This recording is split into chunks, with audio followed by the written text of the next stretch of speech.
Alright, and so with our mean stresses defined as integrals our tau xc and our tau yz on top and bottom surfaces equal to 0, small gradients of these shearing stresses tau xc and tau yz, and mean body forces defined on the midplane as we have here as average values. We can then express our equilibrium equations in terms of mean stresses. So now, as we have written before, partial of sigma x bar with respect to x plus the partial of tau xy bar with respect to y plus x bar, the body force on the middle surface, the average value is equal to 0. And then the other equilibrium equation, partial of tau xy bar with respect to x plus partial of sigma y bar with respect to y plus the y body force term equal to 0.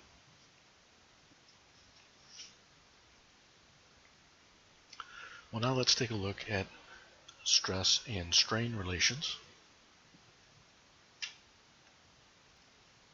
We'll start with our general isotropic elastic stress strain relations in terms of the Lemay coefficient. Sigma ij is equal to lambda e, the trace of the strain tensor, Kronecker delta ij plus 2g epsilon ij. In the case where sigma z is needed, we can determine that based on lambda e plus 2g epsilon z. Now the trace of the strain tensor is going to be epsilon x plus epsilon y plus epsilon z.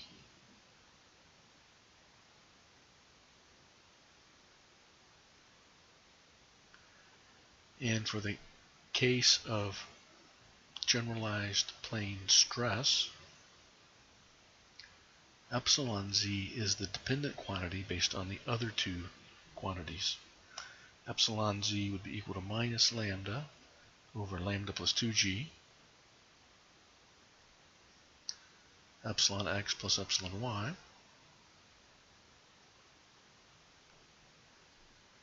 or in terms of Poisson's ratio, minus nu over 1 minus nu epsilon x plus epsilon y.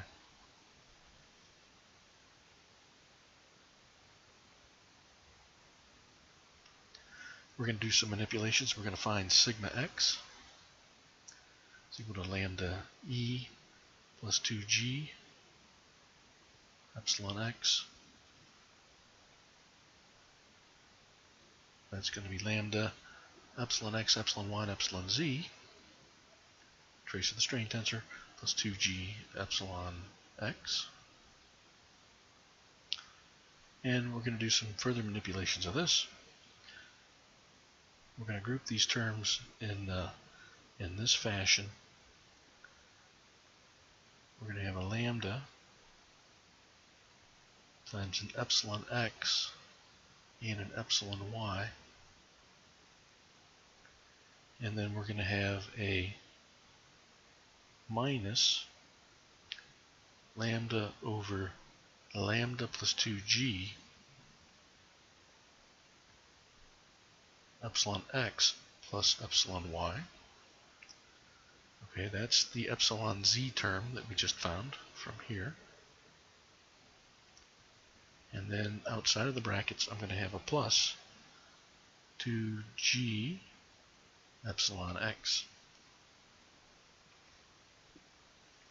With some further manipulations, I can factor out an epsilon x plus epsilon y from all the terms in the brackets. And I'll be left with a 1 and a minus lambda over lambda plus 2g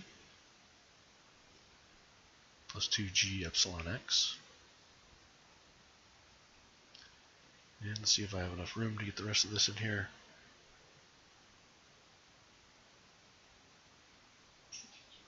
So we have, we're going to look for a common denominator. And so on top I'm going to have a lambda plus 2g. I have a minus lambda. And on the bottom I'm going to have a lambda plus 2g for both of those terms. I think I will need a little bit more room here.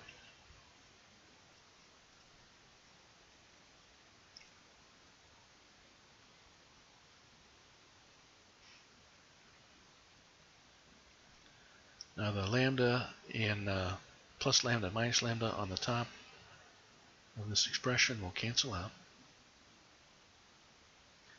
We have a 2g lambda on the top.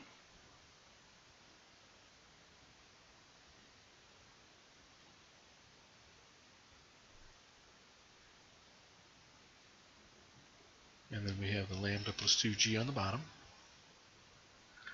And then the plus 2g epsilon x. Okay, so this is the expression for sigma x. And in a similar way, we could find an expression for sigma y. It's going to look like the same thing. It's going to have an epsilon x plus an epsilon y. It's going to have a 2g lambda, a lambda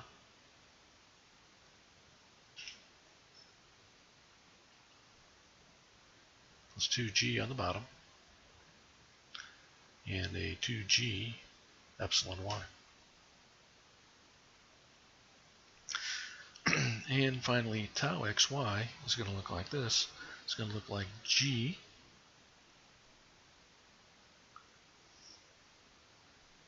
in terms of displacements anyway. It's going to look like g times gamma xy, or in terms of displacements, g times the partial of u with respect to y plus the partial of v with respect to x.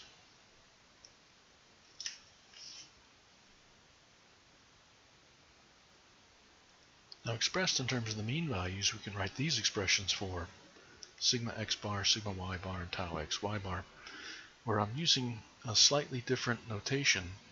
I'm using a symbol lambda bar, so we can write this as lambda bar times epsilon x bar plus epsilon y bar, or if we call little e bar equal to epsilon x bar plus epsilon y bar.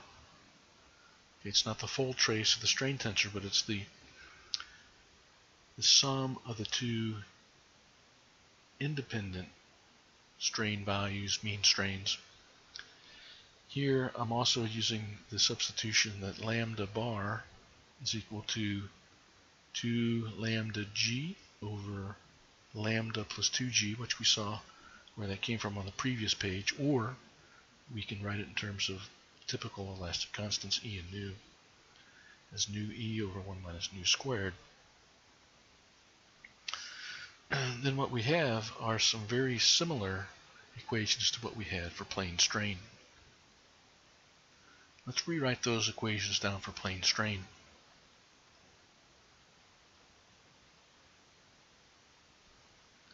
For plane strain, we had sigma x is equal to lambda E plus 2g epsilon x. Sigma y was equal to lambda E plus 2g epsilon y.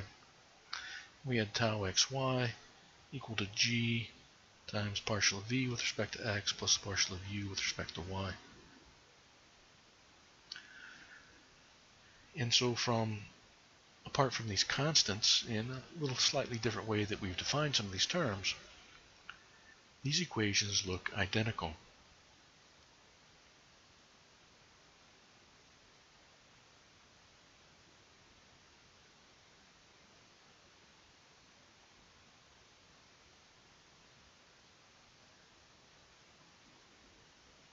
So the plane strain equations have the same functional form as plane stress. And when we set up our differential equations in two-dimensional elasticity, and we solve for a solution in plane stress, or we solve for a solution in plane strain, we've actually also solved for a solution in the other form. So every solution for plane strain corresponds to a solution of some problem in plane stress, and vice versa, with the appropriate substitution of these elastic constants. Let's write that down. So the plane stress and plane strain solutions are mathematically the same, except with the change of elastic constant. Instead of lambda for plane strain, we're going to use lambda bar for plane stress. Lambda bar being, in terms of the usual omega coefficients, 2 lambda g divided by lambda plus 2g, or nu e over 1 minus nu squared.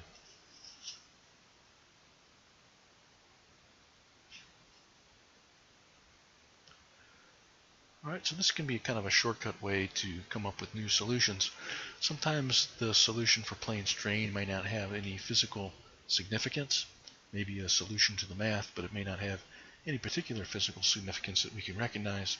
Sometimes we may need to study this for a little bit and try to figure out what problem corresponds to the plane strain problem or the plane stress problem if we solve the other one. Alright, with that, we're going to take a look at some of the things that we did for three-dimensional elasticity.